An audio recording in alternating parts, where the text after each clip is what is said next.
Welcome back to another Music Club video. In today's video, we're looking at different albums that are due to come out in May. May the 1st is tomorrow. Happy May the 1st, everyone. So I do this once a week. This actually is a section taken from the podcast, which came out on Monday. You can go and listen to all of that in podcast form by watching the video. Audio form for that is heading to all your podcast apps shortly. You can go listen to that in Playcast form on Spotify. All of the links are below. You can go read it in like Twitter form on Twitter, I guess. All of it is available in the link section below, so go and check that one out.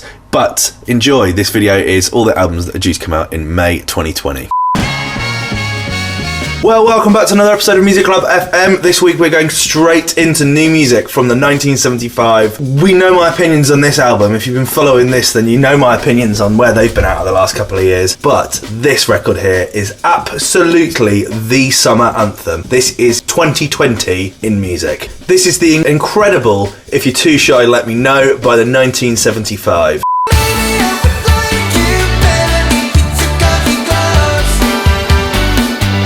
That record there is just brilliant. It's just brilliant. It literally is their best record that they've released on this album so far. I'm a big fan of People. I'm a big fan of Fragile State of Mind. Did not like the other 2-3 records that they put out, but this record, this is a 1975 record. I can't wait to see this live the next time I get to see them. This week we're going to be talking about albums that are coming out in May. There are 9 albums coming out. This 1, 2, 3, 4, 5, 6, 7, 8.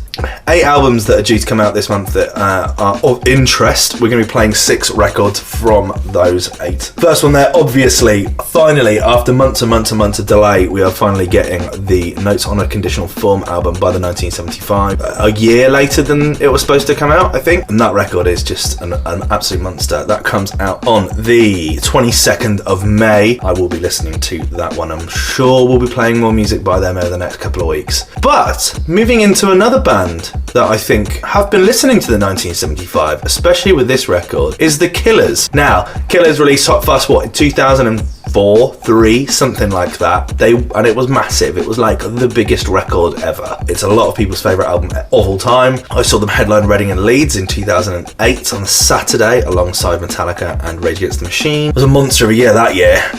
They've just gone on from strength to strength. Last year they headlined Glastonbury for the first time, I think, and are about to release a new album. And the 2 records that I've heard from it so far are really, really great. But the record we're playing today definitely, to me, sounds like they've been listening to Matt Healy and the rest of the boys. This one is Fire in Bone. It has that wonderful 80s kind of reference. I think that Brandon Flowers does that justice. He kind of has a bit of a throwback to the 80s, especially with, there's definitely an 80s Bruce Springsteen influence with their music. But this one works well, and it's a fun new direction for them.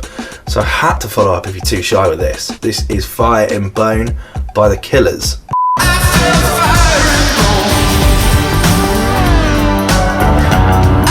We have 4 more records left to play on this show today. They are all albums that are coming out later this month, in May. Next month. So far we have looked at the 1975 and The Killers. We're moving next on to Weezer, an act that have just been around forever as far as I'm concerned. This will be their 14th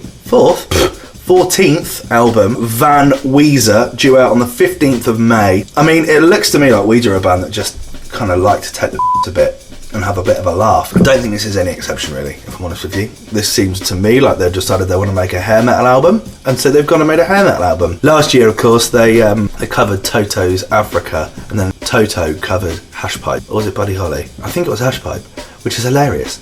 Love that. Yeah, this record just sounds like an 80s hair metal record, and I think it's absolutely brilliant. If you're a fan of Weezer, if you fancy a bit of a laugh by some people who can really play instruments quite well, if you want to listen to a record where people aren't really taking themselves too seriously, but are very good at what they do, go and check out Weezer, they're hilarious. This record, The End of the Game, it sounds like it could be written by like Guns N' Roses or someone like that of that era. It's hilarious. If you fancy a bit of nostalgia and a bit of a laugh, check out this album on the 15th of May, Van Weezer by Weezer. This is The End of the Game. The melody can't find you. I'm incomplete without.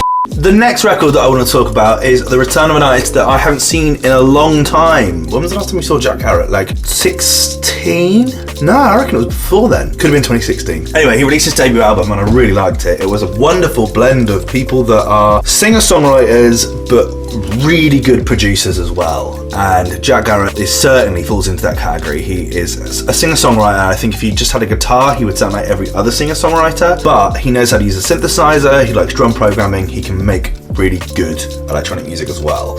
And so what you have is this kind of guy that pushes the boundaries of what kind of pop and electronic music sounds like. He's back with a new album on May the 29th. He's released 5 singles from this album so far with music videos. He performs amazing live. He's got lots of energy. This record we're playing today is very Jack Garratt, but it's also good to have him back. I'm excited for the rest of the album. I'm not 100% on all of the records he's put out, but I have to say this record for me is just a really, really cool song. This is Time by Jack Garratt.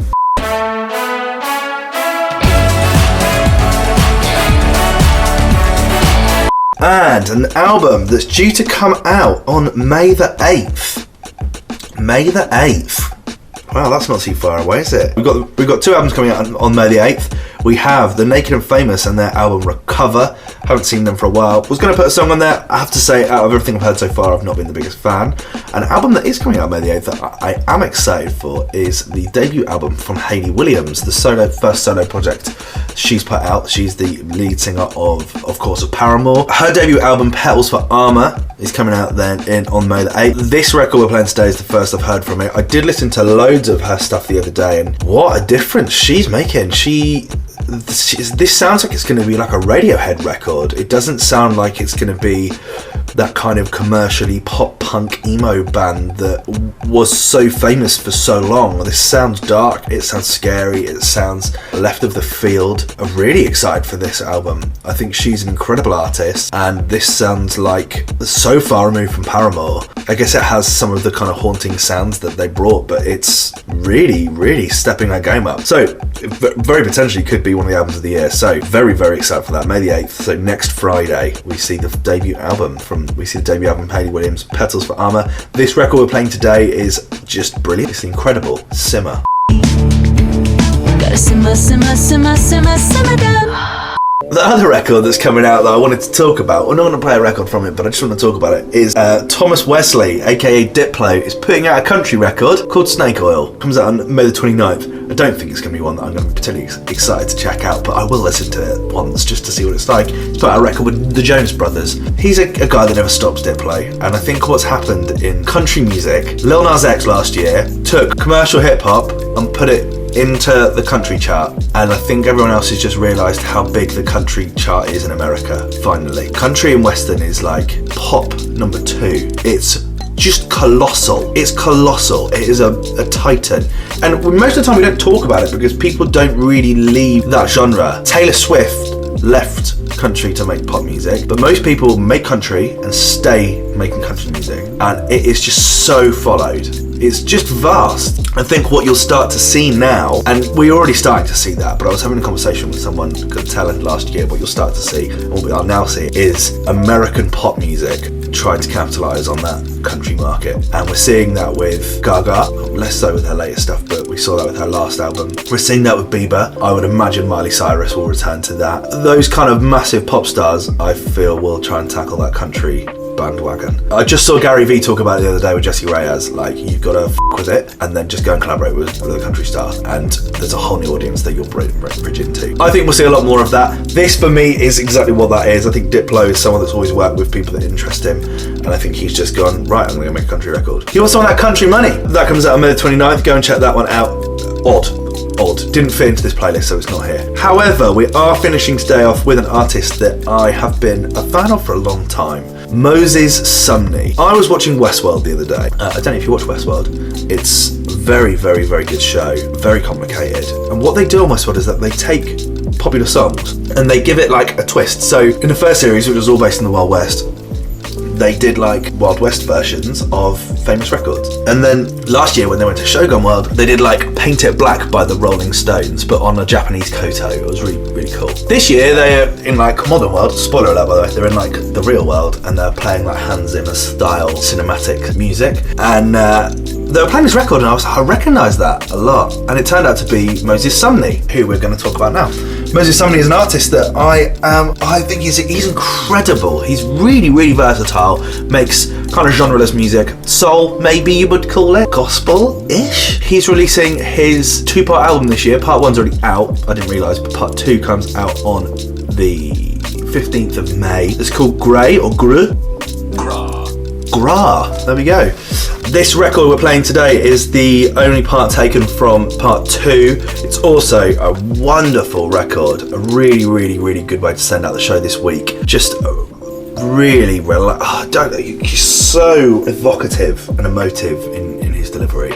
Just an artist that I think is just so underrated, and I'm really excited to check out the rest of this album. It's certainly follows on nicely from Simmer by Hayley Williams. If you're into that kind of thing, then I think this might be for you. Thank you so much for listening again this week. Next week, I think we're going to do just a new music only, unless something big happens during the week. But I think we're just going to make a playlist of just like new bands that no one's ever heard of, and new rappers and like stuff, people that haven't got an album out. We've got a really interesting interview with Paul from Sallow Pillow. I managed to catch up with him. That all comes next week. As normal, if you want to get in touch, if you want to shout out, then please don't hesitate to send me a message on Instagram or Twitter, or put a YouTube comment down, any of that kind of stuff. Please don't hesitate to get in touch. But for now, this is Me in 20 Years by Moses Sumney.